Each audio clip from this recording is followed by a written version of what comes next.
Olá, esse é o podcast Histórias, o podcast aqui da Ação TV, em parceria com a Rádio Educadora. Muito obrigado, seja bem-vindo aqui ao nosso estúdio para a gravação de mais um episódio do podcast que tem a função de valorizar personalidades aqui da nossa região sudoeste do Paraná, aqui de Francisco Beltrão. Eu sou Adolfo Pegoraro, aqui ao meu lado está Ademir Augusto, essa lenda da comunicação de Francisco Beltrão, revelação da comunicação em Francisco Beltrão na década de 1960, é isso mesmo, Ademir?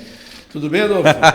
Lenda significa idoso? Aonde que você quer chegar? Você é uma referência, né? Referência. Bom, mas também tem, né? Foi revelação em 1960? Em 1960 eu nasci, né? 66, tô jovem ainda. Não, tá certo. Brincadeiras à parte, né? Com certeza, Ademir Augusto sempre comigo aí. Vamos para mais um episódio, hein, Ademir? É o quinto, né? E hoje estamos recebendo, além de uma figura pública, um amigo da gente, né? A gente tem um bom relacionamento há muitos anos e que a gente agradece desde já por ter aceitado o nosso convite. Lembrando que esse é o quinto episódio, segundas e sextas, na Rádio Educadora e rede social, Ação Rede TV. social da Ação TV, quando você quiser. Inclusive, você pode baixar esse podcast no Spotify e acompanhar offline, né? Você baixa, vai fazer aquela viagem lá, vai ouvindo a entrevista aqui na Ação TV e também na Rádio Educadora. O podcast de hoje é um oferecimento do Jornal de Beltrão, que você acompanha de forma impressa de terça a sábado e pelo site jornaldebeltrão.com.br quando você quiser, na palma da sua mão. Você conhece a ferramenta Flip no site do jornal? Aí você pode folhear as páginas do jornal no site, no PDF, para você acompanhar todos os dias todas as notícias da região sudoeste do Paraná. Podcast Histórias no ar. Roda a vinheta.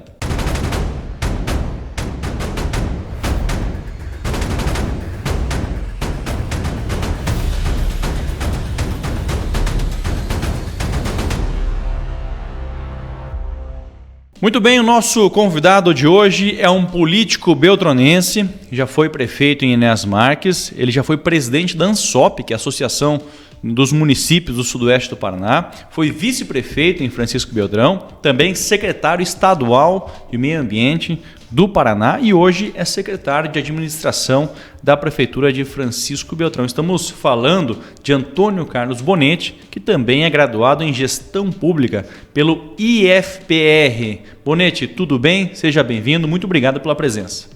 Eu que agradeço e aqui pela brincadeira que vocês fizeram inicialmente. Gostou da brincadeira? Muito legal. E ela, além de ser brincadeira, é verdadeira. É verdadeiro. De fato, o Nini, nós nos conhecemos há muitos anos, né? E eu acho que eu dei algumas entrevistas para o Nini na década de 80. Certeza. Possivelmente, né? Sim. E o Adolfo eu conheci mais tarde um pouco, logicamente porque ele é mais jovem, eu acho né? Que já nos tempos do Cordaço ali já, né? Eu acho que aí pelos tempos do Cordaço. Então eu tenho um imenso prazer de conceder essa entrevista para vocês, né? E conheço os dois profissionais e aqui não é meramente um elogio. É um reconhecimento pelos profissionais que vocês são. E, no caso, a amizade que nós temos. Né? Nós temos amizade, eu tenho amizade, considero amigo de vocês dois, de tantos anos. No caso seu, inclusive, do seu pai, né? Que nós temos aí uma amizade aí desde a década de 70. Aí é mais antiga, né? A relação já de amizade. Também um pouquinho mais antiga do que a minha. Caiu uma década abaixo da década que o Nini nasceu, né? Nasceu em que ano, Bonetti? Eu nasci em 56. Eu tenho 66 anos. Eu tenho 57. Eu sou de 66. E o Adolfo é de 87. Rapaz, 21 Olha só. É que eu sou igual o carro de prefeitura, né? Bom de ano e ruim de lata, né? Mais ou menos. Estrada de chão, assim vai, né, Bonetti? Perfeitamente. Ô, Bonetti, eu quero saber da tua infância. Quando você era criança, o que você... Todo mundo pensa, o que eu vou ser quando eu crescer? O que você imaginava que você seria? Já imaginava? Quero ser um político ou não? Nasceu no interior ou na cidade, Bonetti? Eu nasci no interior, eu nasci numa casa de chão batido. A primeira vez que alguém me pergunta isso. Opa! Né? Então, parabéns, vocês foram aí na veia. Depois de muitos anos, jantando com um irmão que mora em Curitiba, que é professor da Universidade Federal, o Lindomar, o Nini da família, e aí ele começou a me contar algumas histórias de quando eu havia nascido. Ele lembrava do dia que eu nasci, que o pai chegou e contou para os irmãos, nasceu mais um irmãozinho, nasceu ali e tal. Diz que eu nasci já grandinho, né? Que eu tenho 1,90 m, diz que eu já era um bebê robusto. Mas ele me contou da casa, que era uma casa coberta de tabuinha, né? Que era o que na época os imigrantes faziam quando eles vinham de Santa Catarina, no nosso caso. Meu pai e minha mãe vieram daquela região de Lauro Miller, Aiorê, atualmente, que era Forcadinha, era a comunidade onde eles nasceram no passado e se criaram, né? E 4 irmãos mais velhos meus vieram de lá. Mas enfim, eu nasci nessa comunidade que ficava muito próximo da fazenda do Frâncio, que é ali ao lado esquerdo da Vista Alegre. E mais tarde nós fomos morar na cidade. E aí o pai e a mãe tínhamos 2 prédios. Ali era Francisco Beltrão, na época, Era né? Francisco Beltrão. Eu nasci em Francisco Beltrão. A minha identidade é nascido em Francisco Beltrão. Porque era Jaracatiá, que era um distrito de Francisco Beltrão. E o pai e a mãe moravam numa casa que tinha subrodoviária. Tem muita história aí que iria longe. Um salão de baile, bar, etc. E do lado esquerdo tinha um prédio que era um hospital do Dr. Ângelo, e eu lembro da noite, esse hospital queimou e morreu, se não me engano, 4 ou 5 pessoas. Nossa. E eu tenho uma recordação, talvez eu tivesse 4 anos de idade, por aí, vendo as pessoas caindo de um andar para o outro, era 2 pisos, com as camas queimando, enfim, eu tenho uma recordação muito triste dessa época. Mas enfim, Nossa. Aí o pai e a mãe voltaram para o sítio novamente, mas tem uma história que é muito interessante em relação à questão de onde eu vim, né? Então eu ia para a escola a 5 quilômetros a pé, ela automaticamente mais 5 para voltar, estradas ruins, na época eu ajudei o pai e a mãe a fazer estradas com aquele arado fuçador, né? Uhum. Eu lembrei ontem conversando com algumas pessoas.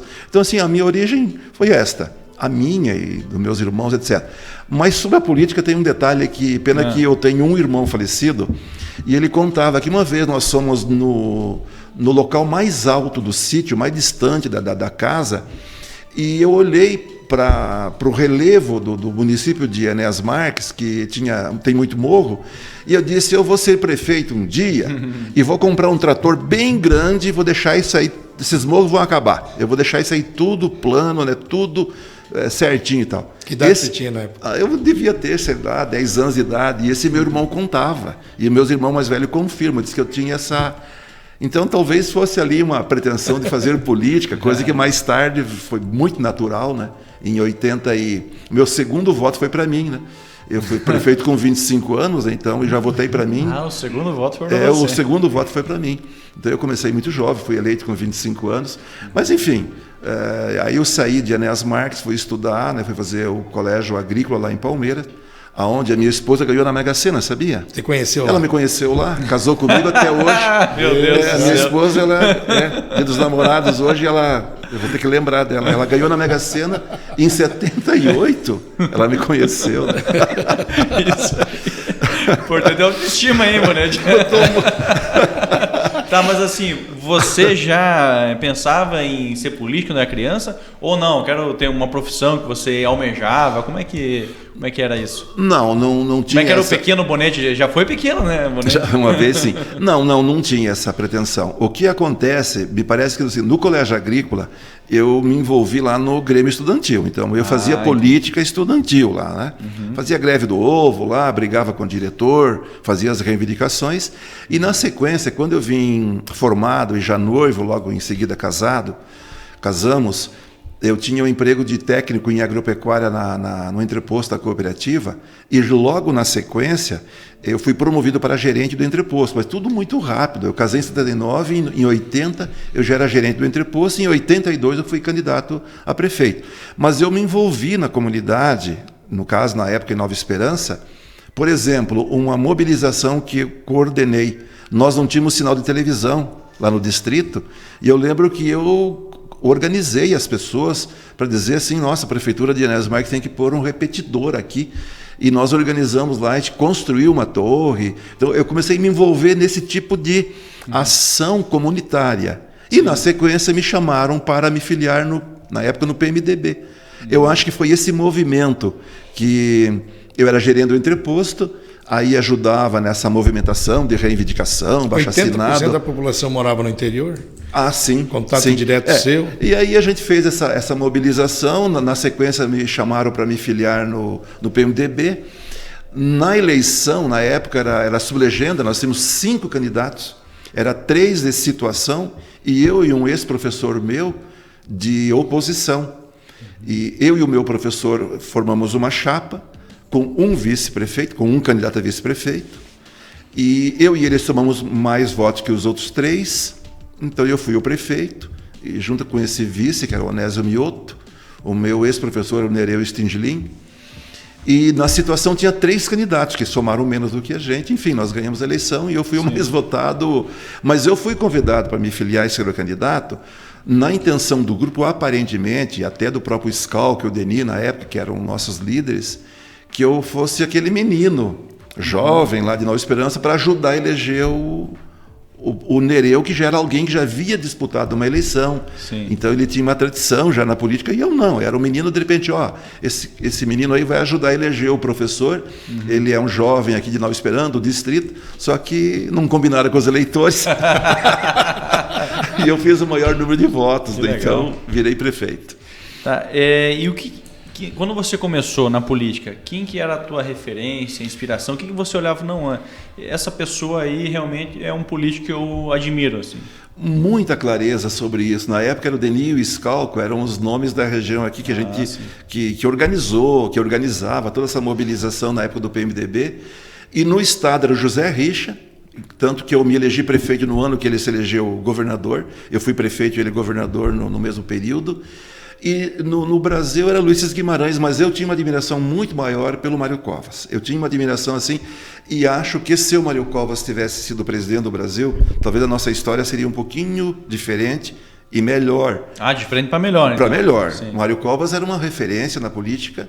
Eu acho que se ele fosse presidente... Porque eu sempre imagino o seguinte, Beltrão pega Cordaço antes e depois de Cordaço. Sim. É uma referência de como sim você conduz o processo da administração e de como fazer política perante a sociedade, não somente diretamente no aspecto eleitor político, ou melhor, político-eleitor, mas assim como você também define parâmetros de padrão de comportamento, de gestão.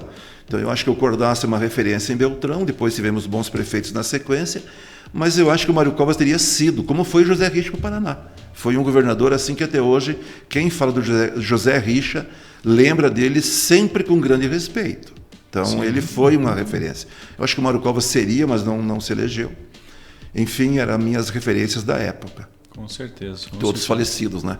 Logicamente eles eram mais velhos do que eu, são pessoas que Vocês, voltando a falar da tua família, são em quantos irmãos então, Bonetti? A gente acaba conhecendo, né, os que estão mais próximos, você falou que tem irmão já falecido? Sim, nós somos em 9, nasceram 11, nós somos em 9 e um deles, vocês devem lembrar, ele foi assassinado, né? Anos atrás, o Altamir, ele foi assaltado, sequestrado e assassinado ali no Candói. Ele era um representante comercial. Mas, enfim, os demais estão todos vivos. O Célio é o meu irmão mais velho, que todo mundo conhece aqui, inclusive no tempo da Jaque, do União, né? O CEL, né? Clube Esportivo União. Na área social, na igreja, o Célio teve uma participação muito grande. Os demais, o Lindomar, que está em Curitiba, que é professor da Federal. Eu tenho um irmão, esse falecido, eu seria o terceiro. O quarto está em Brasília. E aqui em Beltrão tem o Tarcísio, o Cirineu, que mora em Enés, que trabalha com o Tarcísio, né? Aí eu, Tarcísio, a irmã Lúcia, né? Que hoje cuida lá é uma das coordenadoras do CIMAD, né? Do CIMAD, né? E a Dalva, que é vereadora lá em Enes Marques, que é a esposa do ex-prefeito do Valmor. Então essa é a minha família. E os teus pais trabalhavam na agricultura? Na agricultura. Eles só tiveram um período curto lá na cidade, quando eles tinham aquele bar rodoviária e o prédio do hospital. Aí a minha mãe, em função daquele incêndio, ela estava muito depressiva com aquela cena, então eles voltaram para o sítio. Nós sempre vivemos... nascemos e fomos criados. Eu fiquei no sítio até os 18 anos, quase 18 anos. Logo que eu me alistei, eu fui para o colégio agrícola, que eu saí do sítio. Então eu vivi sempre nesse ambiente. O pai e a mãe tinham uma granja em Enes Marques, que era uma granja modelo. Na época a gente tinha uma granja e a gente vendia reprodutores para o sudoeste inteiro, até Santa Catarina. Era uma granja modelo americano, uma granja modelo. E nós tivemos um problema financeiro em 75, os mais antigos, acho que o teu pai, o Ivo, com certeza conhece essa história. Os teus pais também, Nini, com certeza. Eu até hoje não sei se era uma guerra comercial, mas nós somos informados na época de uma tal de gripe suína, peste suína, né? E aconteceu uma crise muito grande e nós tivemos que acabar com a granja. Mas todos os produtores de suínos na época praticamente sumiram em função daquela famosa peste suína. E dali em diante, então, os irmãos foram saindo, né? Todos foram estudar, todos, o pai e a mãe conseguiram dar, pelo mínimo, um bom estágio de estudos. E vendemos a propriedade e foi construída então a casa onde o pai e a mãe viveram até o resto das suas vidas, em Enéas Marques. Então, mais ou menos esse foi o ciclo. E aí os irmãos todos foram saindo, né?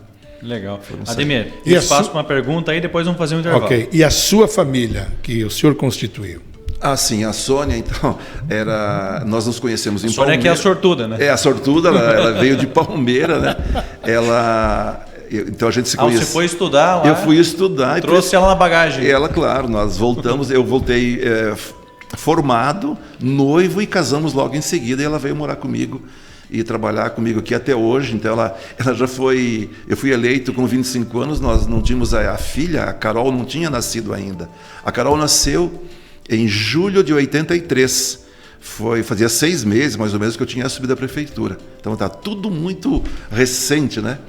E nós temos uma filha, que hoje temos uma neta maravilhosa. Como é que é o nome da neta? A neta é a Gaia, a famosa. Então eu lembro. Sinhazinha. Eu lembrei de uma situação agora. Sinhazinha do Glória. Quando a Cida Borghetti era candidata a governadora, né, era do PP, isso, né? Você estava apoiando ela naquela época, enfim, sim, né?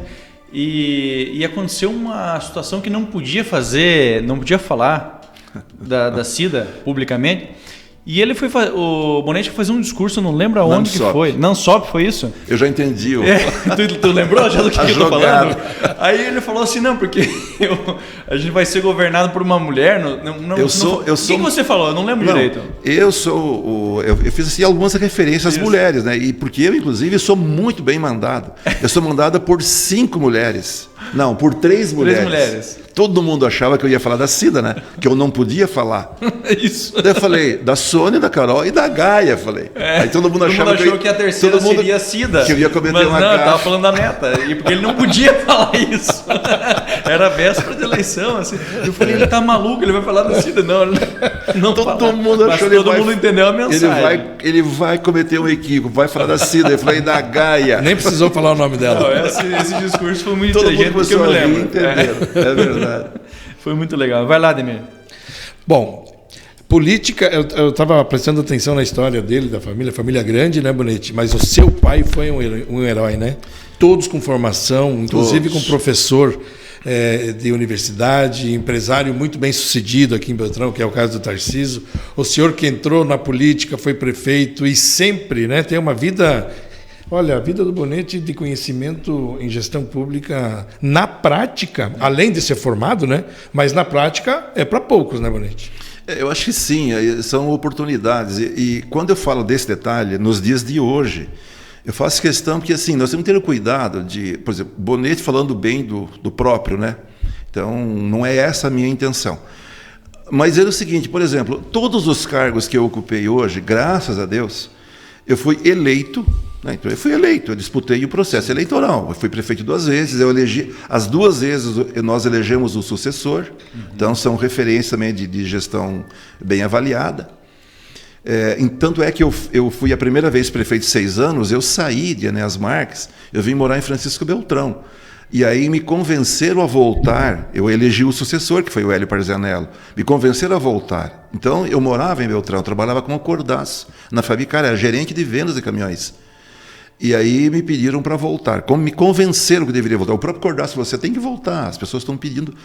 Aí volta. Aí eu fiz uma articulação, no sentido até da escolha do vice-prefeito, e foi o Dr. Nilo Melhorança, meu segundo vice, vocês devem lembrar muito bem dele, jogador de futebol lá, né? Uma pessoa fantástica também. Então, enfim, aí elegemos novamente o sucessor. Então eu acho que isso é uma referência importante. Eu fui eleito presidente da AMSOP, não foi por escolha. Eu fui eleito prefeito 2 vezes. Eu fui eleito vice-prefeito. E os cargos que eu ocupei, Graças a Deus, hoje eu posso dizer, todos eu fui convidado, ou pelo Cordaço, ou pelo Reichenbach, na sequência pelo governador José Richa para ser secretário de Estado. Depois da permanência, ficou 4 secretários quando trocou o governo, todos foram trocados praticamente, eu fiquei com a Cida. E todos os demais cargos que eu ocupei... O citou José, o Beto Richa. O Beto Richa. Inclusive, ele confirmou em uma entrevista a minha pessoa, que eu acabei questionando ele, porque ele convidou e ficou... Exato, lá no aeroporto. No aeroporto, ele falou, escute, aquele convite para o secretário Bonetti... Pode arrumar as malas, ele falou. Eu falei, e aí vai se confirmar ou ficou só... Daí ele falou, não. Bonetti, pode arrumar as malas, uma coisa assim, ele falou. Enfim... E aí, graças a Deus, esses cargos todos não foram interrompidos por problemas. Então, eu nunca tive assim que sair pelas portas do fundo, por ter tido assim, olha, não deu conta do recado, ou se envolveu em algum escândalo. Eu, graças a Deus, eu ocupei muitos cargos, mas com essas características, né, de assumir e de ir até o fim, com espírito público, né, de assumir o cargo, mas, de fato, levar muito a sério, que isso é algo que... na minha opinião, no setor público faz a diferença. Sim. Porque o setor público, você não tem que pensar só em aumentar a arrecadação para dar conta das necessidades. É que nem orçamento particular. Se você tem 10 para gastar e você consegue fazer uma boa negociação, a pechincha, você vai pagar à vista, você vai comprar por 6 ou por 8, tu já tem mais R$2 para gastar, né? Uhum. Na prefeitura, se você abre um processo licitatório, leva com maior transparência, ao invés de gastar 100, tu gasta 60, tu tem mais 40 mil para gastar. Sim. Se você tem o comportamento de cuidar bem dos veículos, a manutenção, apagar as luzes durante o dia, né? De fechar as torneiras, enfim, isso tudo parece que não faz a diferença, mas com o espírito público, no final de um ano, é como alguém dizia, você jogou fora um prego. Um prego é apenas um prego. Mas se você jogar um prego todo dia, durante um ano, são 365 pregos. Então tem que fazer essas análises que muitas vezes as pessoas não fazem. E no setor público, é com o espírito público que você faz R$1 virar R$1,50. Você percebe gestões com os mesmos valores, municípios equivalentes, que um município faz muito mais do que o outro. Sim. Por quê? É milagre? Não, é gestão, é seriedade, é qualidade, é credibilidade. E isso serve para o Brasil inteiro. Até porque grande parte da receita já está destinada, comprometida, né? Exatamente. A receita, você tem ali um percentual muito baixo para investimento. Tu está com ela comprometida, com a folha, né? Com as prestações, enfim.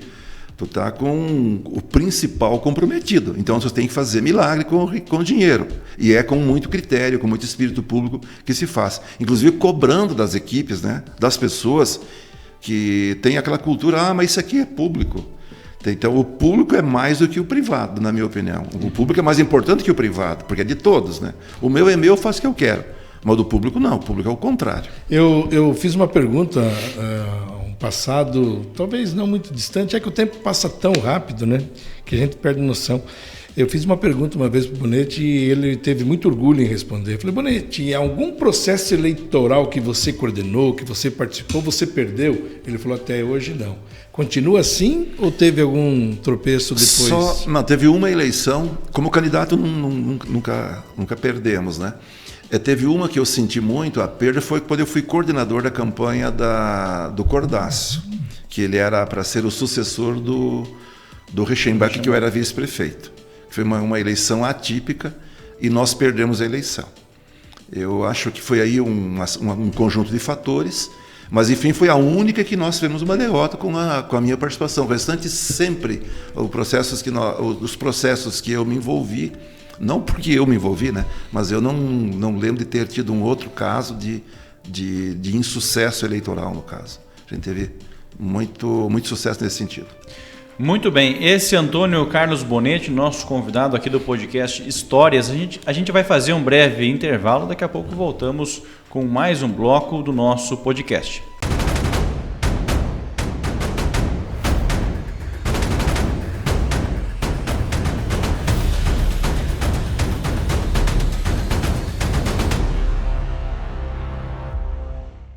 Há 33 anos, nossa missão é garantir informação com credibilidade e respeito ao leitor. Afinal, somos o primeiro compromisso do seu dia e te acompanhamos onde você estiver. Com o Jornal de Beltrão, você fica por dentro de tudo o que acontece. É rápido, prático, informação na hora que você quiser. Assine, acesse Jornal de Beltrão. O leitor em primeiro lugar.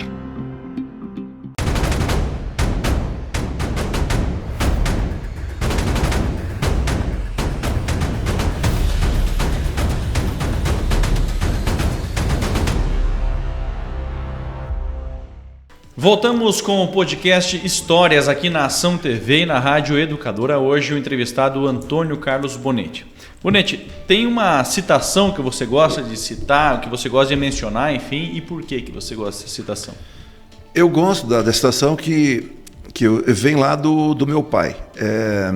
Quem convive comigo percebe que para me encontrar assim para baixo, com sintoma assim de deprimido, de triste, é meio difícil. Eu procuro ser muito positivo sempre, por entender que aquela história, eu casei muito cedo, eu casei muito tarde, poderia ter sido assim. Eu penso assim, o que passou, você não tem muito o que fazer. Tu tem que se concentrar no futuro, para frente. Sim. Então o pai, ele costumava, quando a gente estava reclamando ou citando algum problema que havia acontecido com a família, com a mãe, com o irmão, ele era muito ponderado, fica muito quieto, e no final dizia assim, pessoal, poderia ter sido pior. Ele queria dizer o seguinte, vamos para frente, né? Vamos para frente. Então essa é uma frase que eu gosto muito, dias melhores virão. É uma frase assim que frequentemente alguém começa, eu digo, dias melhores virão. Eu escrevo no próprio WhatsApp de vez em quando, quando alguém está reclamando de algo. Vamos para frente, vamos olhar para frente, porque não adianta. Essa história do casamento, eu brinco, né? Sim. Eu casei muito cedo. Então, pegamos o meu caso. Eu casei no dia X, lá em 79. Se eu não tivesse casado, hoje eu posso afirmar que eu estaria melhor ou pior? Eu não sei. Sim. Então, é mais ou menos assim, é que nem o casamento. Então, eu hoje eu estou muito bem. Se eu não tivesse casado, eu poderia estar melhor, né? Mas poderia estar pior, não sei. Então, eu acho que a gente tem que olhar para frente. Essa aqui é. Vou roubar uma pergunta do Adolfo antes que ele faça, né? Vai lá. Nós estamos em 2023. 2028, o que você imagina estar fazendo daqui 5 anos? Daqui 5 anos, deixa eu fazer um cálculo aqui, 2024. Olha, daqui 5 anos, eu quero estar concluindo, se Deus quiser, com o apoio e entendimento das pessoas, uma gestão de prefeito em Francisco Beltrão. Porque eu me sinto assim extremamente seguro nesse aspecto. Eu acho que nós temos tantas pessoas boas em Francisco Beltrão, tem várias pessoas, inclusive meus amigos que pretendem ser prefeito, que isso é fantástico querer ser. Eu estou motivado, estou focado para ser. E eu quero ser um prefeito no sentido de não envergonhar as pessoas, porque as pessoas estão hoje com um certo receio da política por causa dos maus exemplos que acontecem, né? Aqui na região, no Paraná, no Brasil. Mas eu tenho um histórico de vida, eu tenho aí, além da idade, né, cargos que eu ocupei, eu tenho uma família, né? Eu tenho uma família que, eu sempre digo, começa ali pela Gaia, né, a minha neta querida, que é o meu remedinho, né, inclusive nas horas difíceis que eu passei. A Carol, minha filha, a Sônia, mas tenho meus irmãos, né, que são uma família que eu não posso dar o direito de envergonhá-los. Sim. E envergonhá-los, que eu estou dizendo da tua resposta, Nina, é a seguinte.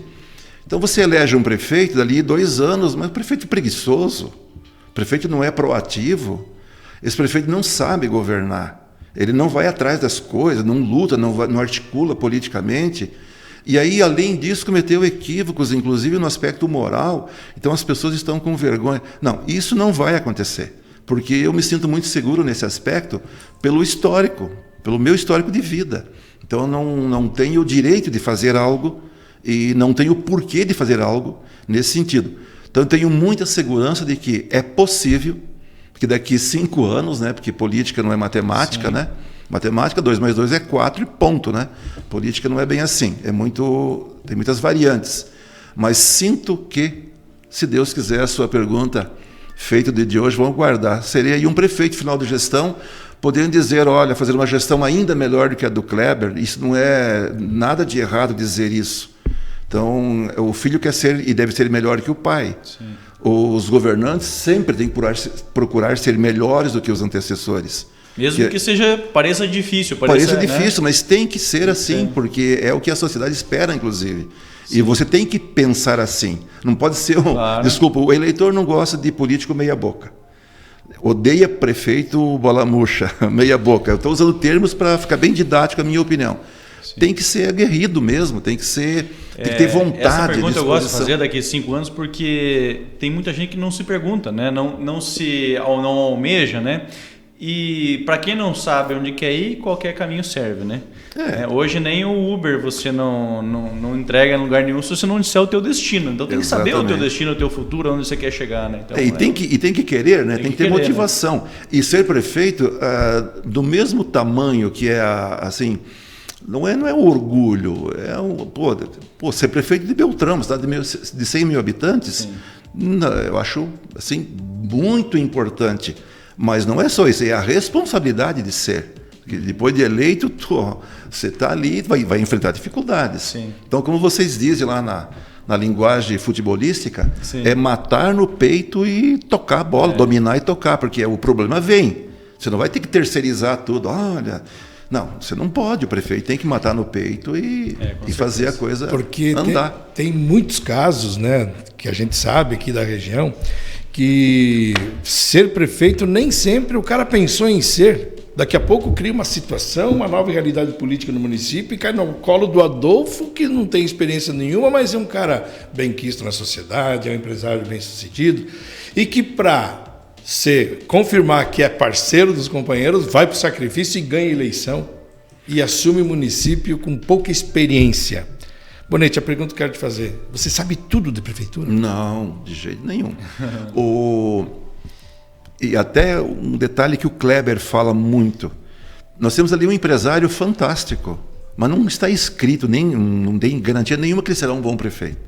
Sim. E um médico extraordinário, todo mundo gosta dele, mas está certo que ele vai ser um bom prefeito? Não. Uhum. Né? Então, assim, essa questão também da pessoa ter a experiência e saber lidar,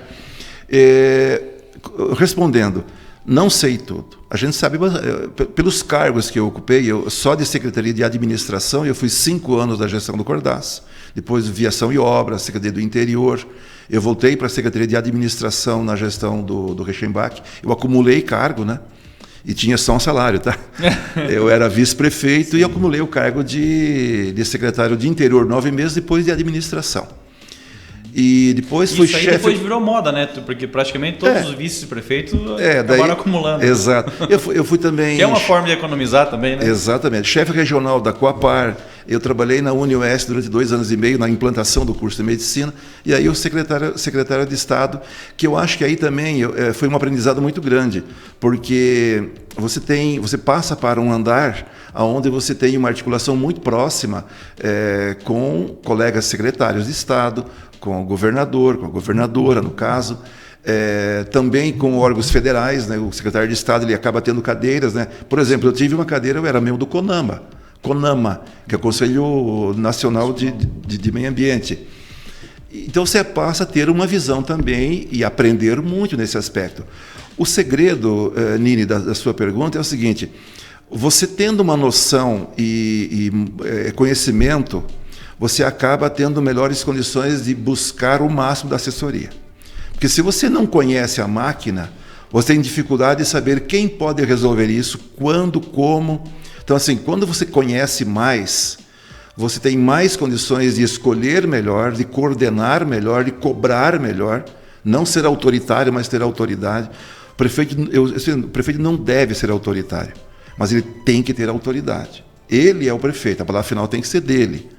Tem que dividir responsabilidades, mas tem uma hora que é ele que tem que tomar atitude, não tem jeito.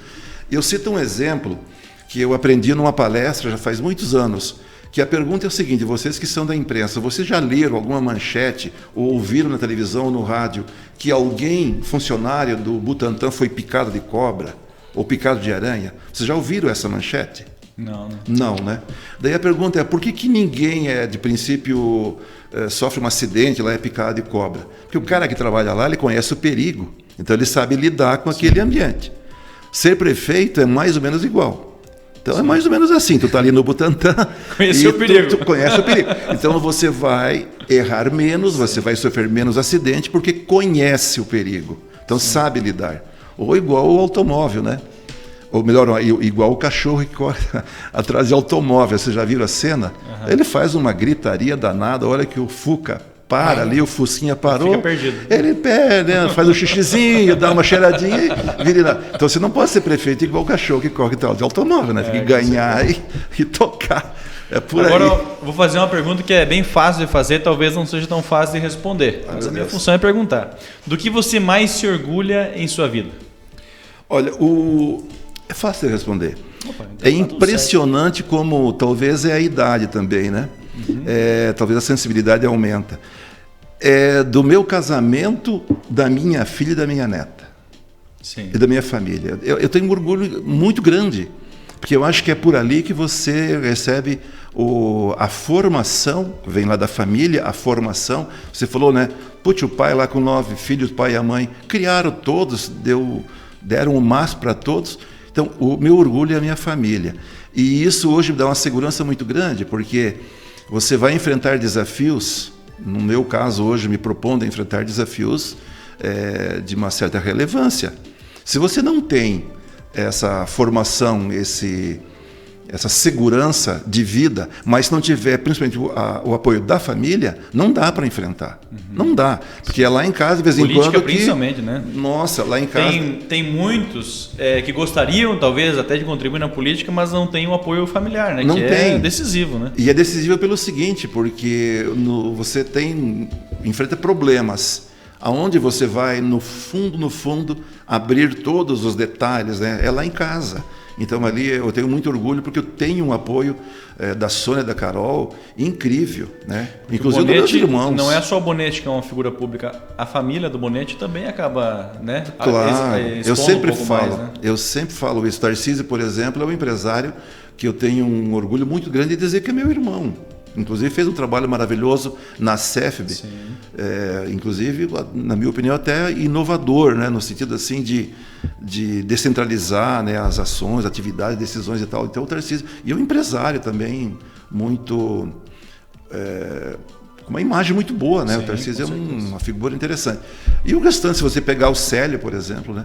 O meu irmão mais velho é uma figura que tem uma história aqui de trabalhar para a sociedade incrível, né? Então, Bonete, esse é o meu orgulho. Que característica de caráter que você mais respeita em outras pessoas? A verdade. Verdade.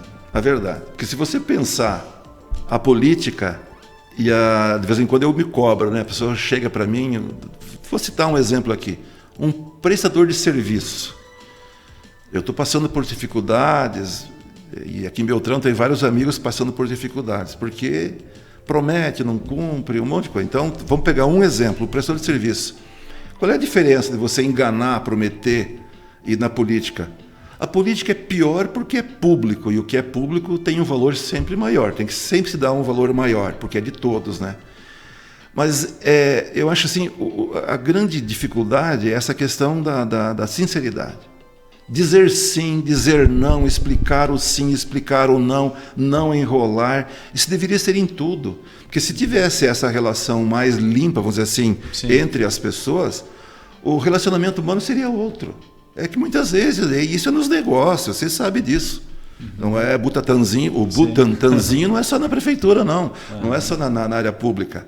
Nas empresas também. Então, assim, eu sei que isso é difícil, mas é um dos maiores valores que eu dou. É a franqueza, a sinceridade, não enganar. Inclusive, o dizer não na prefeitura, na minha opinião, é sinal de respeito pelas pessoas. Eu quero dar um testemunho aqui, se me permitir. Claro. Porque eu ouvi várias pessoas falando assim, não, eu vou e falo com o Bonete e ele não enrola. O que é esse não enrolar, Bonete? Não enrolar é o seguinte... Quem está no serviço público, não todos, mas a maioria, sabe que aquilo que ele está dizendo que ele vai ver não é possível atender. Ele não tem coragem, não sabe dizer não. vai para a gaveta. Isso é horrível. Então, assim, eu acho assim, você foi na prefeitura porque você tinha um problema.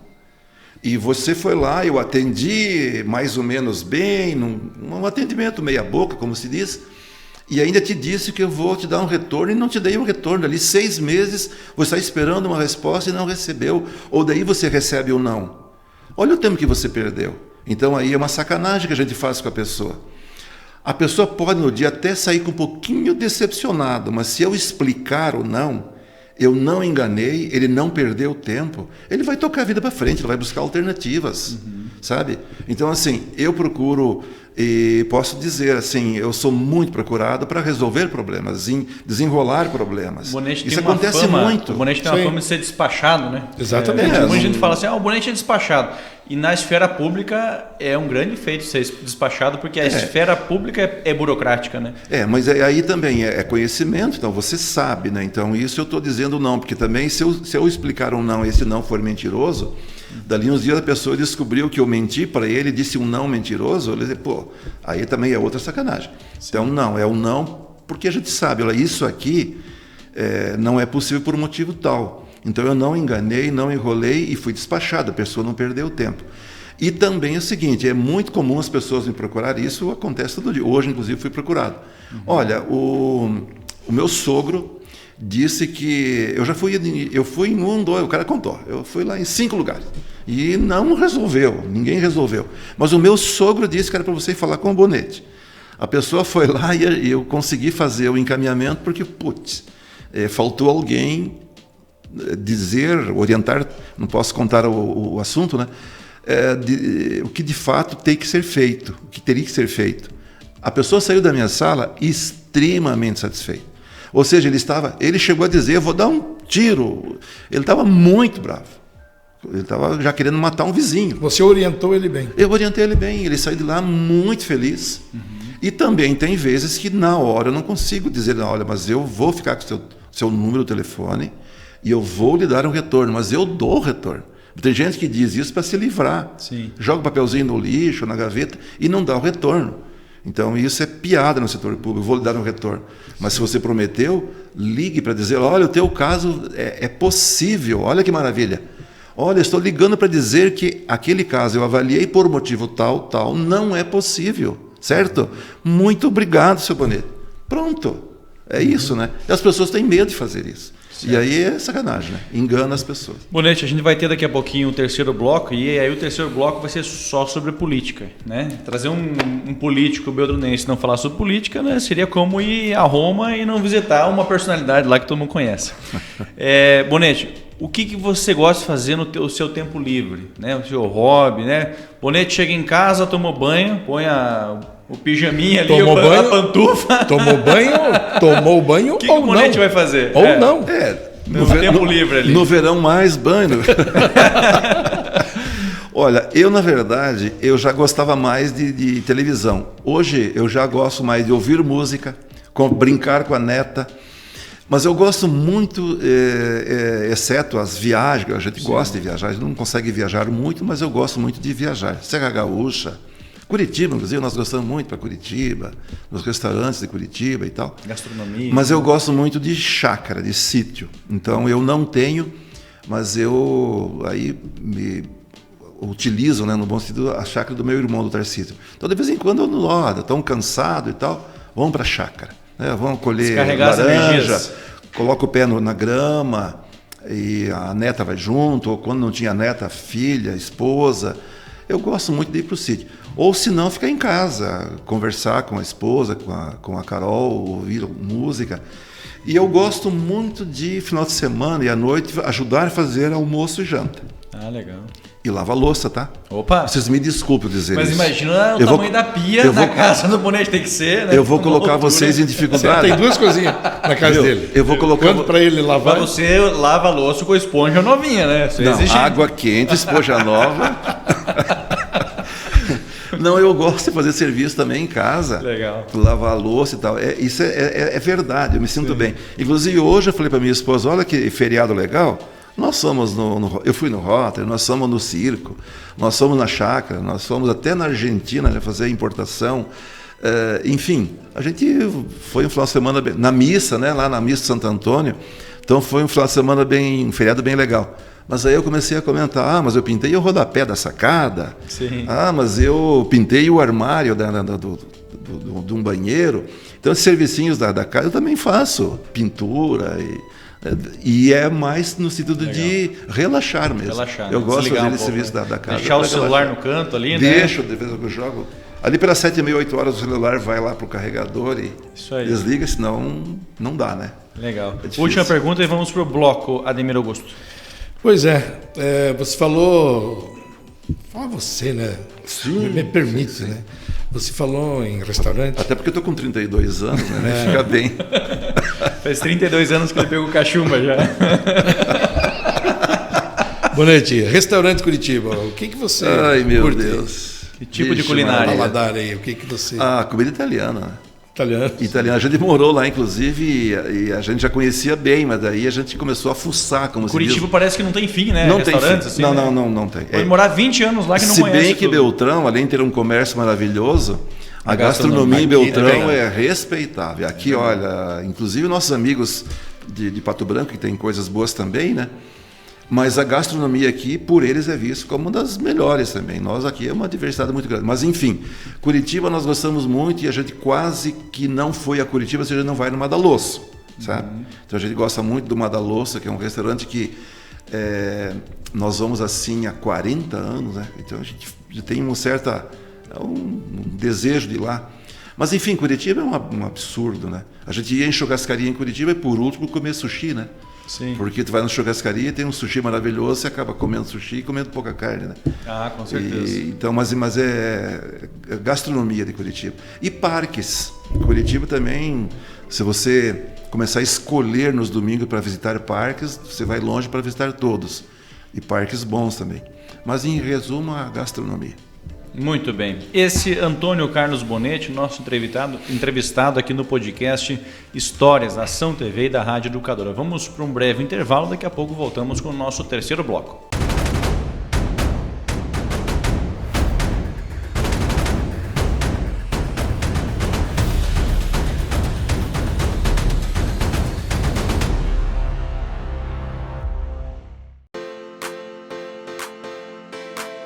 A plataforma Spinner 360 graus da Ação TV vai trazer muito mais diversão e engajamento para o seu evento. É ideal para festas de aniversários, casamentos, feiras, formaturas e assembleias. A Ação TV leva toda a sua estrutura. Você não precisa se preocupar com nada. Seus convidados se divertem e em até 3 minutos o vídeo já está no celular deles para postar nas redes sociais. Nosso aplicativo é espelhado em uma Smart TV e as pessoas podem baixar facilmente escaneando o QR Code na tela. O vídeo vai com trilha sonora, slow motion, boomerang e também um overlay com informações do seu evento.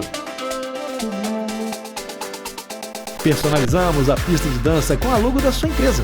Deixe sua festa muito mais instagramável com o Spinner 360 da Ação TV.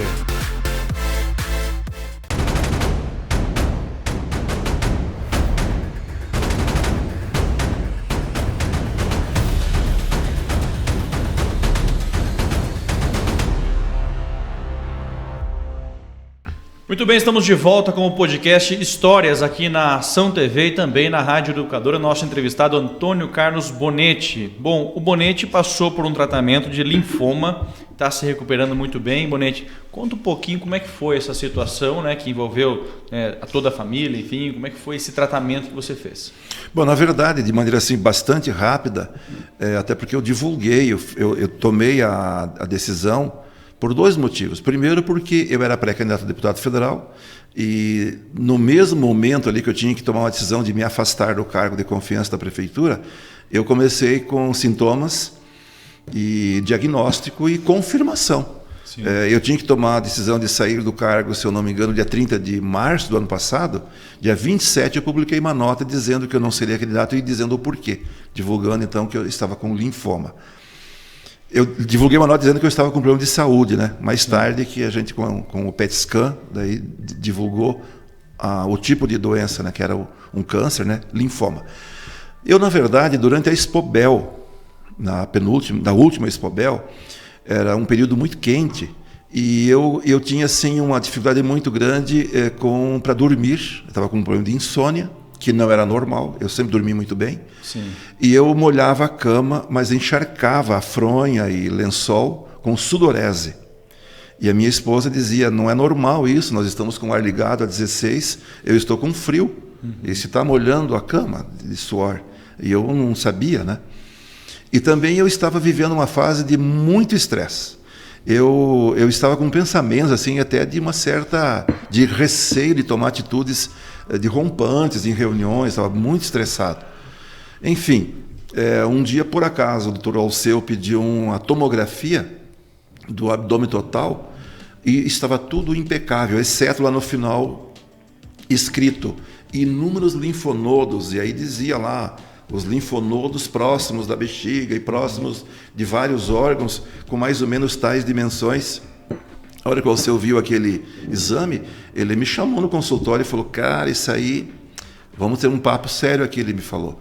Você vai ter que investigar que isso pode ser um câncer, pode ser um linfoma. Isso com muita franqueza, ele falou. E já na hora, nós já partimos para outros exames, né, com profissionais da área. E na sequência foi feito um PET scan, eu fiz um PET scan, que mostrou, eu tenho a imagem aqui, eu estava com inúmeras manchas, né, que eram nódulos, né, pequenos nódulos, e no estágio inicial eu não tinha ainda nada externo, né, que eram as glândulas que acabam saindo, né, eu não tinha nenhuma, então isso é porque a gente pegou um tanto cedo, mas estava com muitos nódulos. Eu tenho as imagens, quando você verifica a imagem do diagnóstico e depois após as químios, aquilo foi clareando, né? Foi limpando. Mas enfim, confirmou, depois num exame imunohistoquímico, que é um exame mais aprofundado para definir melhor o tratamento, etc. Sim. Eu passei a fazer as quimioterapias e foi feito 8 meses, 8 ciclos, né? Então, no mês de novembro do ano passado, eu fiz a última. E no mês de janeiro desse ano eu fiz o primeiro PET scan, que já era o primeiro exame de revisão. O exame muito bom, a médica ficou super... Ela usou, está limpinho, né? Está curado. Não é curado, tem 5 anos de acompanhamento, né? Tem um outro nome que eu nunca lembro qual é, mas são 5 anos de acompanhamento. O segundo foi exame de sangue, perfeito. E agora, mais ou menos meados do mês que vem, eu faço já mais um PET scan. Então, eu tive a alta, né, das químios e estou nessa fase de revisão. Saúde impecável, estou muito bem. E a sudorese que eu citei antes, depois os médicos explicaram, era o principal sintoma. Dias atrás, inclusive, eu vi uma menina americana divulgando isso, que ela tinha a sudorese, não sabia o que era, e depois confirmou que era linfoma, etc. Então, um câncerzinho chato. E aí um médico em Curitiba, bem rapidinho, né, o primeiro médico que me atendeu lá em Curitiba, ele disse o seguinte, olha, seu Antônio, o senhor tem que ter o seguinte pensamento. Primeiro, você não saia daqui dizendo que o que eu tenho eu vou tirar de letra, é uma coisinha. Não, você tem um problema sério para resolver. Tu tem que sair daqui com o pensamento, tu tem um problema para resolver, que é um câncer. Agora, não saia daqui também como um coitado, dizendo, agora eu vou me enfiar embaixo da cama. Não, faça a tua cabeça funcionar, você tem que procurar se alimentar bem, fazer o tratamento corretamente. E pensamento positivo. E eu vou revelar assim, não é só... Essa história do pensamento positivo, muitas vezes as pessoas falam assim numa linha muito folclórica, né? Muito romântica, como se diz. Eu sou uma pessoa muito positiva. Não. Você não tinha vontade de comer. Então, quimioterapia te tira o paladar. Tu fica enjoado, né? Para a gente entender melhor, para os nossos ouvintes e telespectadores entenderem melhor. Você fica enjoado, não tem muito apetite. Então não é tudo que você gostava que você gosta. Tem coisas que você tem dificuldade de comer. O médico diz o seguinte, você precisa comer. Tua cabeça tem que fazer o seguinte, você precisa se alimentar bem. Comer feijão, batata, arroz. Então os médicos diziam isso. E eu fiz isso. Segunda questão, eu tinha um atestado para que eu podia não trabalhar, né? Eu tinha um atestado, tratamento por tempo indeterminado, é o atestado de tratamento de câncer.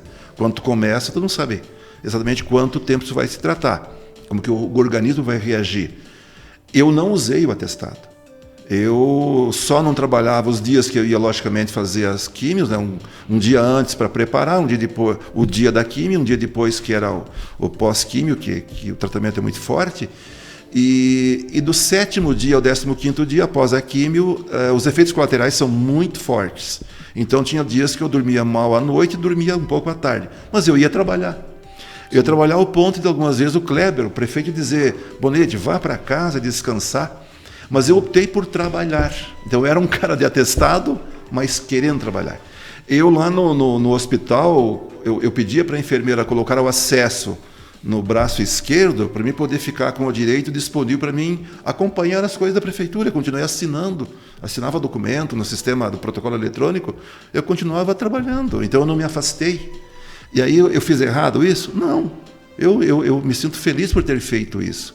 Eu não me comportei como um doentinho, coitado. Não, nem mais nem menos. Que nem o pai dizia: filho, não seja mais nem menos do que você é, né? Não é, nenhuma coisa é boa. Nenhuma das duas coisas é boa, seja o que você é. O tratamento é a mesma coisa. Não leve isso isso aí é uma coisinha. Não, é um problema. Leve a sério. Em contrapartida, cabeça no lugar, firme, enfrentar. E foi o que eu fiz hoje. Feliz da vida. Uma grande lição, né? Até o cabelão já. Que maravilha. Já cortou o cabelo já? Já cortei 2 vezes o cabelo pós-queda, né? Que legal. Vamos falar de política, Ademir? Mas será? Eu acho que trazer um político no podcast, não falar de política. Antes de falar em política, meus amigos homens, façam um diagnóstico precoce. Doença, o câncer, se você pegar cedo, a cura é muito provável. Mas não brinque, isso aí não é nada. Cuidado. Né? O meu caso, peguei cedo, estou aqui, né? Algo diferente. O autoconhecimento, né? Uhum. Vamos lá, falar em política. É o diagnóstico principalmente, né? Vamos lá. Vamos falar de política então. Bom, Bonete filiado no PP desde 2001. E agora explica para nós essa mudança para o Cidadania.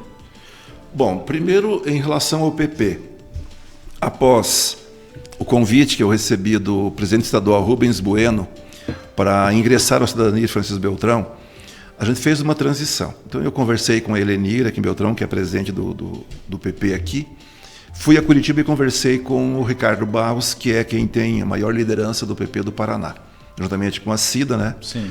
E com a Maria Vitória, que é a presidente estadual. Então, explicando, foi uma transição trabalhada.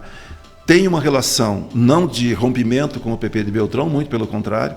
A maioria absoluta, vou dizer assim, absoluta mesmo das pessoas do PP, são pessoas que têm uma relação pessoal, de amizade, de respeito, não tem nenhum problema. Sim. Então, com o PP é isso. E o PP é um partido da base de sustentação política do prefeito Kleber Fontana.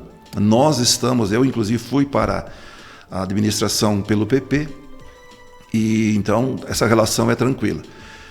O Cidadania, eu tenho o aval do Kleber e dos demais, né, do Traiano, e converso com o Reichenbach. Foi uma opção porque o Cidadania, eu tenho uma identidade com a linha, né, programática do Cidadania, mas principalmente porque o Cidadania é federação com o PSDB.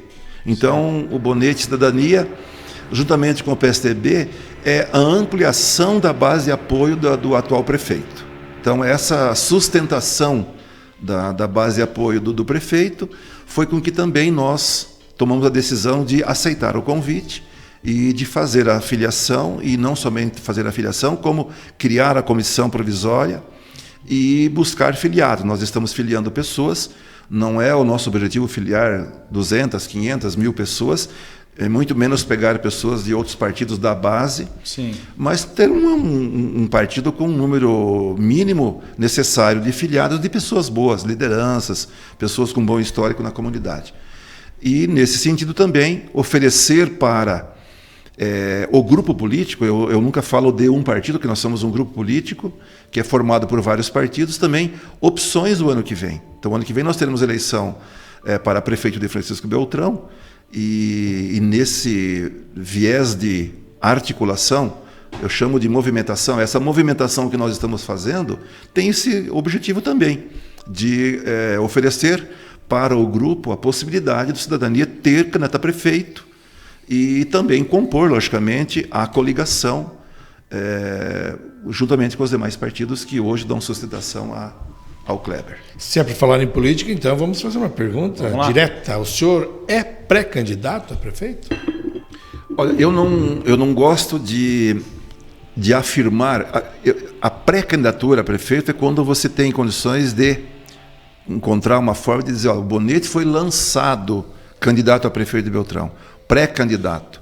Até as convenções, que é final de junho e julho do ano que vem, não existe candidato, existe no máximo os pré-candidatos, mas eu me coloco numa outra situação.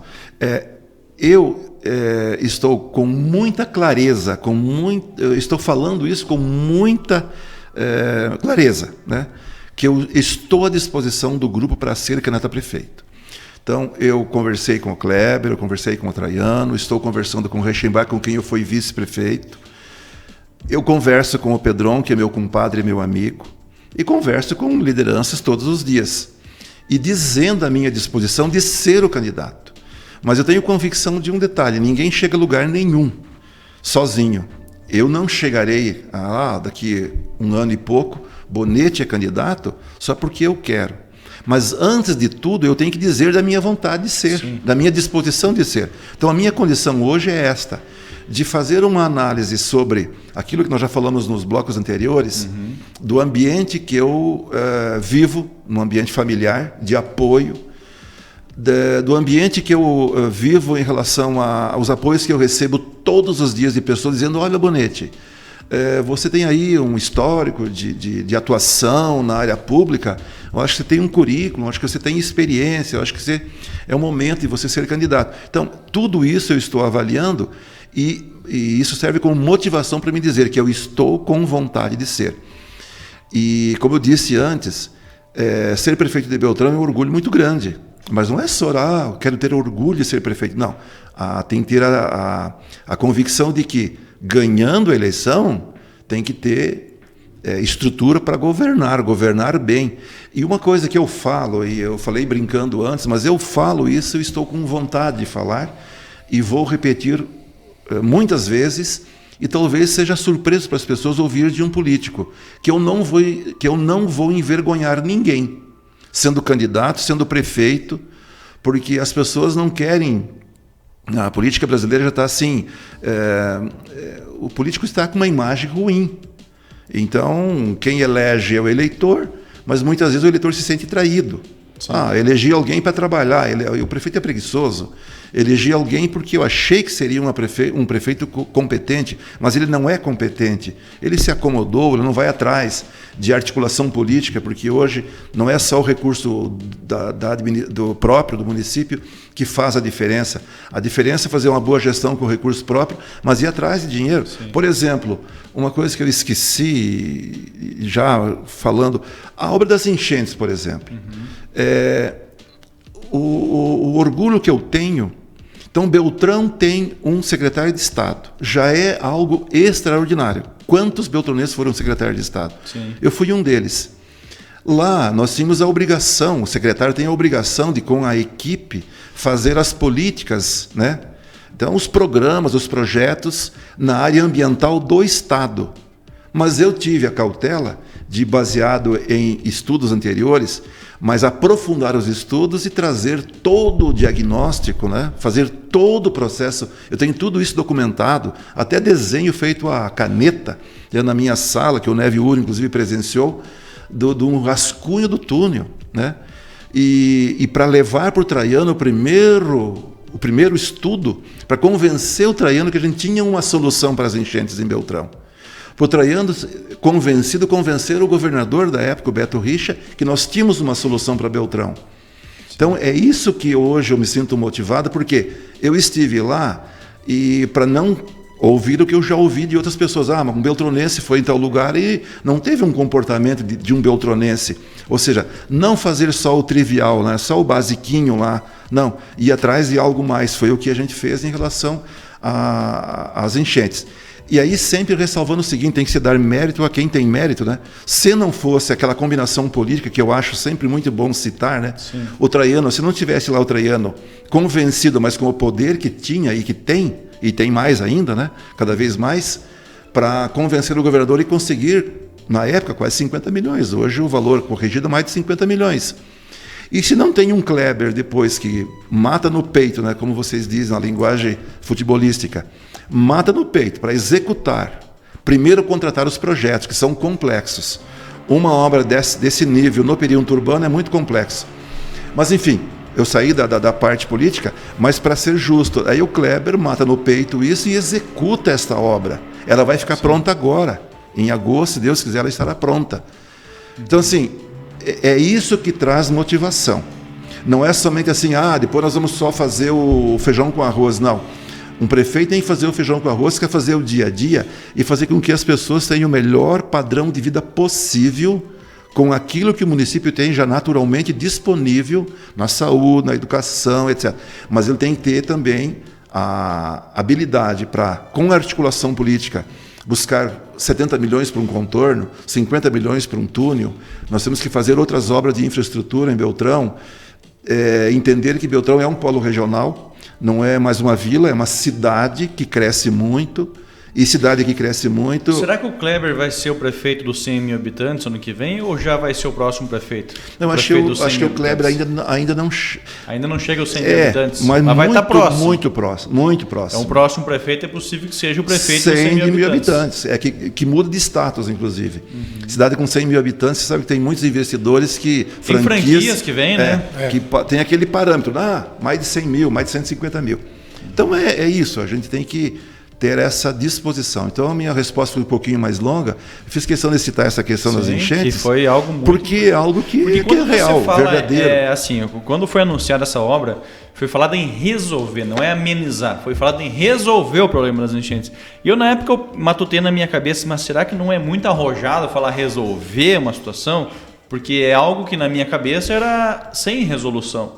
Mas assim, foi falado resolver e realmente a obra se mostrou que, mesmo inacabada, ela evitou um estrondo ainda do que foi a enchente, né, a última que nós tivemos, né?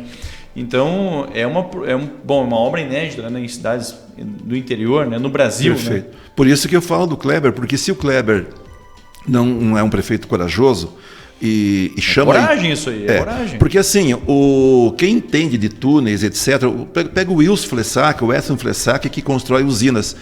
Eles dizem o seguinte: fazer um túnel numa fazenda é uma situação. Sim. Agora, fazer um túnel e fazer um canal de aproximação com detonações, etc., no perímetro urbano, é totalmente diferente. Então, o Kleber deu um peitaço e dizer, não, essa obra é viável. E alguém tem que fazer, e somos nós que vamos fazer. Temos o recurso, está aqui o projeto.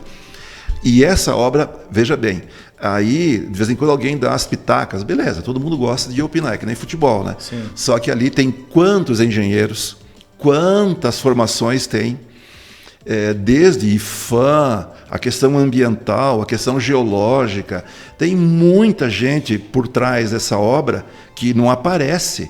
Então, assim, quando você faz um cálculo que você tem aí como se fosse uma caixa d'água, aqui nós estamos em Beltrão, aqui a cidade é uma caixa d'água.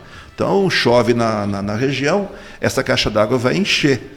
E o furo, que é o rio, ele tem uma capacidade menor do que a água que chega, né? Sim. E aí vai transbordar e vai represar. Então, não é resolver problema de enxurradas, não é resolver problema de alagamentos, de enxurradas nas ruas. Nós estamos falando de enchentes, é quando o rio subia, e represava e alagava a cidade. Até porque enxurrada não tem muito o que fazer, né, Bonetti?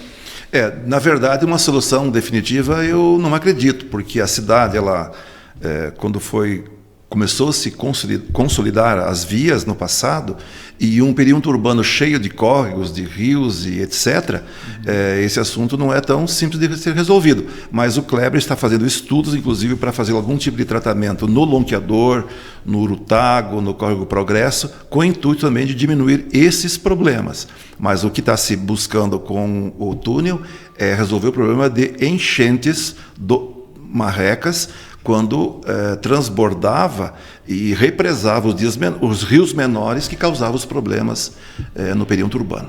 Com certeza. Vai lá, Ademir. Bonetti, como que se monta uma equipe para administrar uma cidade? Olha, esse é um xadrez danado, porque muitas vezes as pessoas pensam que é muito simples isso, que todo mundo quer trabalhar na prefeitura. Não é verdadeiro. Quando você precisa muitas vezes escolher um perfil, olha, eu preciso de um secretário de administração, eu preciso do secretário de aviação e obra, eu preciso do secretário de educação, de assistência social. Hoje em dia você não pode apenas ser um companheiro político, ser um amigo, ter uma influência na cidade. Não, tem que ter perfil. Ele tem que ter, por exemplo, assistência social. Antigamente era feito por voluntários que faziam um trabalho melhor possível. Hoje não. Hoje tem que seguir as políticas, né, em relação à assistência social, baseado na própria legislação. Então tem que ter gente competente no sentido de formação. Então, aí você encontra essa pessoa tão facilmente disposta a ganhar o que a prefeitura paga.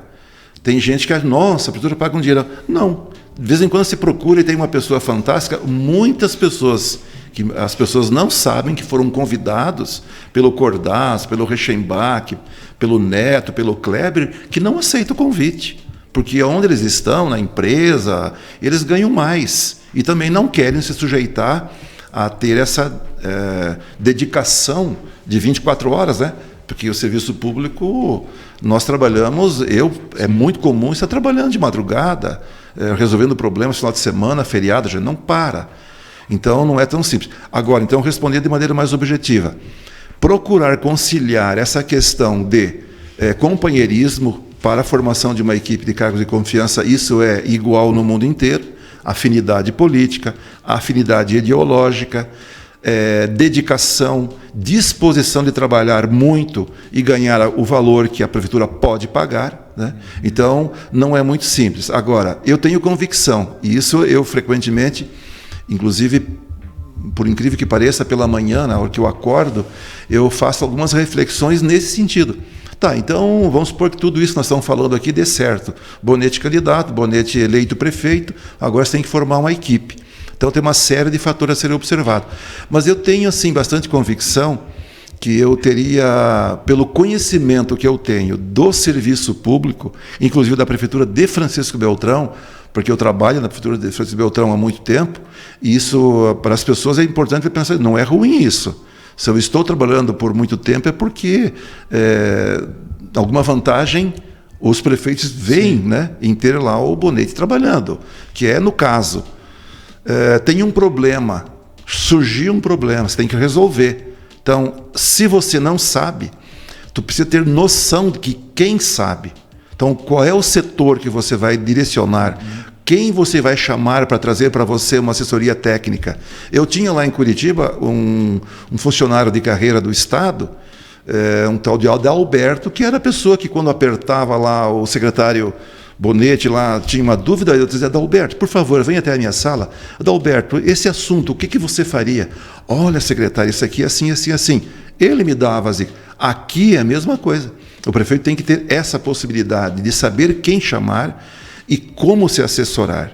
E também assim, o Cordaço dizia uma coisa, o professor Cordaço, o prefeito, ele tem que saber muito, mas até aquilo que ele não sabe tem que parecer que sabe, tem que deixar transparecer que sabe. Lembra da história do Butantan? É mais ou menos assim. E para que você possa tirar leite de pedra, né? Então fazer com que as pessoas realmente... E motivar as pessoas. Então, nem sempre você consegue trazer tudo o que você gostaria para trabalhar contigo. As pessoas que você gostaria para trabalhar com você. Mas você traz o melhor possível e aí você tem que fazer com que, com orientação, com sugestão, com troca de informações, com motivação, com descentralização. Eu tenho muito o hábito de chegar pela manhã e a primeira coisa que eu procuro fazer é designar. Olha, fulano, hoje é importante fazer isso, isso, isso. Porque dali das 9 em diante você começa a atender as pessoas, você não tem mais tempo de designar. Sim. Quando você vai fazer aquilo que você tem que fazer, a equipe tem que saber o que tem que ser feito para já ir fazendo também.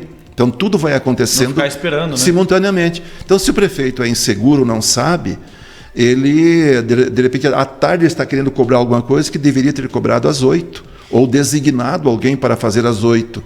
Que enquanto ele vai atender, vai tratar daquilo que é próprio do prefeito, a equipe está produzindo. Então, é isso tudo que funciona. É bem simples, né? Passou o dia, não é que passou o dia, é um dia a menos que se tem para se fazer. Né? E aquilo que você não faz, no setor público também tem que ter muito cuidado. Hoje já não fez aí, né? Porque era feriado, facultativo, etc. Engano que aquilo vai deixar não terá que ser feito. Tudo aquilo que você não faz hoje, amanhã terá aquilo que surgiu do amanhã e aquilo que você não fez no dia anterior. Então, a demanda reprimida. No setor público tem a demanda reprimida. Então, se você não coletar o lixo no sábado, você não vai, aquele lixo terá que ser coletado no domingo ou na segunda. E se você não fizer, vai ter problemas de saturar o setor. Enfim, então, não é brincadeira não, como se diz, né? Então, tem que levar muito a sério. Muito bem, com certeza. Bonetti, a gente podia ficar horas e horas aí conversando, né? Eu acho que conteúdo tem e já fica o convite para a gente fazer mais uma conversa dessa que foi muito boa mesmo. Eu agradeço a sua presença e desejo boa sorte aí na sua carreira política, né? Sua carreira como político beltronense. E espero que a gente possa fazer mais conversas como essa. Eu estou sempre à disposição. Nós temos que... Só quero repetir aqui, na minha visão de gestão, essa é a nossa pretensão, para fazer aquilo que tem que ser feito com o recurso próprio, mas ter muito cuidado com fazer uma gestão moderna, pensando em planejamento, em infraestrutura. Por isso eu elogio muito a criação do IPUB, que orienta o prefeito com pesquisas e projetos para fazer aquilo que tem que se pensar em 10 anos, 20 anos, 30 anos, porque a cidade ela cresce e depende e nós somos um polo regional. Buscar novas tecnologias, que hoje não tem como um prefeito não se preocupar com isso. Um caso, por exemplo, do leite, né? Nós somos a maior bacia leiteira, ótimo, temos que melhorar a produtividade, para melhorar a lucratividade, mas temos que transformar o leite, para melhorar a agregação de valores. Enfim, tem uma série de fatores. Eu estou aqui à disposição para, sempre que vocês quiserem falar. Aí um dia vamos falar de como eram as eleições na década de 80, a sublegenda, como é que era a cédula, tem muita história aí. Como é que era a eleição da ANSOP, que eu Só uma hora é muito pouco. Que eu disputei a eleição. A apuração dos votos. A apuração dos votos, como que era? Os jovens vão ficar loucos, né? Como que era a telefonia da época? Como é que... Tinha um telefone na sala do prefeito. Não, porque nós aqui, o Adolfo, talvez, nós ficamos em fila de orelhão. Ficamos em fila de orelhão. Na praia? Nossa, na praia, meu Deus. Na praia, Eu levava tijolão, né, para a praia e o transformador de energia junto, enfim, é de um tempo que vocês... Adolfo, se eu não fizer uma pergunta para o Bonetti, nós vamos ser cobrados na rua. Então 30 segundos, Bonetti. Você gosta de esporte? Muito. Eu tenho um histórico de vida aí de acompanhar o esporte, de gostar, de ir ao estádio, de ir ao ginásio, de apoiar o esporte, sempre tive uma ligação muito grande. Nome de ginásio, né? Inclusive, nome de ginásio. Cara, eu vou contar a história de como foi construído aquele ginásio. No tempo que eu trouxe um cheque de Curitiba, eu fui com um papel em branco, fizemos o ofício, o Álvaro Dias mandou agora deputado federal Raul novamente fazer um cheque de 300 mil cruzeiros, possivelmente. Eu trouxe o cheque sem convênio, sem nada, e nós construímos um ginásio. É assim que funcionava na época. Tem histórias pitorescas, né? Dá para a gente contar muita história aí. Que legal. Muito obrigado e parabéns pela história. Isso tudo indica que o tempo passou, né? Mas o tempo passa para todo mundo. É verdade. Isso é certo.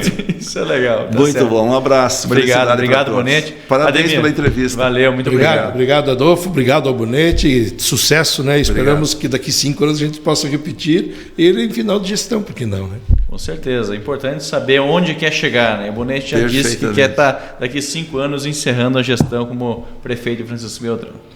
Que Perfeito. Assim seja. Um abraço. Tá certo. Obrigado, Antônio Carlos Bonetti, nosso entrevistado aqui hoje no podcast Histórias. E você acompanha sempre na Ação TV e na Rádio Educadora. Você que não se inscreveu ainda no YouTube da Ação TV, vai lá, se inscreve, ativa o sininho. Aí sempre que tiver uma live, algum vídeo novo, você vai receber a notificação. Valeu, até a próxima.